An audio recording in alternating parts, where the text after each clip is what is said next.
dream 6 million sins. ازاي الناس هتشوفك؟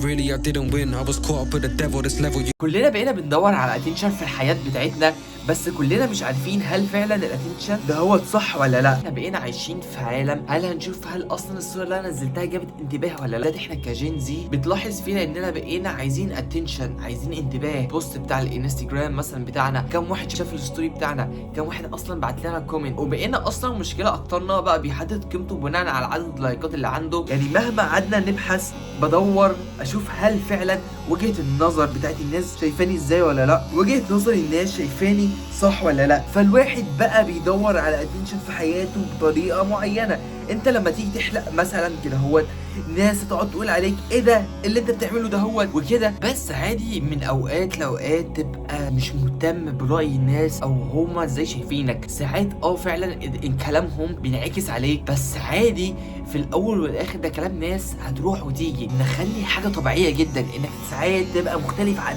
الناس لمجرد كونك انك عايز تبقى مختلف شوية، بس خليك تبقى عقلاني. في ناس بتبقى عايزه تبقى مختلفه لمجرد انها تبقى مختلفه وخلاص، ده اسمه تخلف. ده شويه مراهقين عايزين يبانوا انهم مختلفين لكده وخلاص. بس هل فعلا دي حاجه صحيحه؟ دي مش حاجه صح خالص انك تبقى عايز تبقى مختلف لمجرد انك تبقى مختلف وخلاص. ساعات اوقات الاختلاف مش بيبقى لصالحك، بيبقى ضدك. فانت لازم تحدد حاجه زي كده هو. فانت ما تخليش الناس ازاي بتشوفك يبقى شاغل بالك على طول، علشان في اوقات هم اصلا وجهه نظرهم مختلفه عنك. بس لازم تكون عارف هل انت الصح اللي انت بتعمله ولا لا، مش منجرف كده وخلاص. بيس اوت.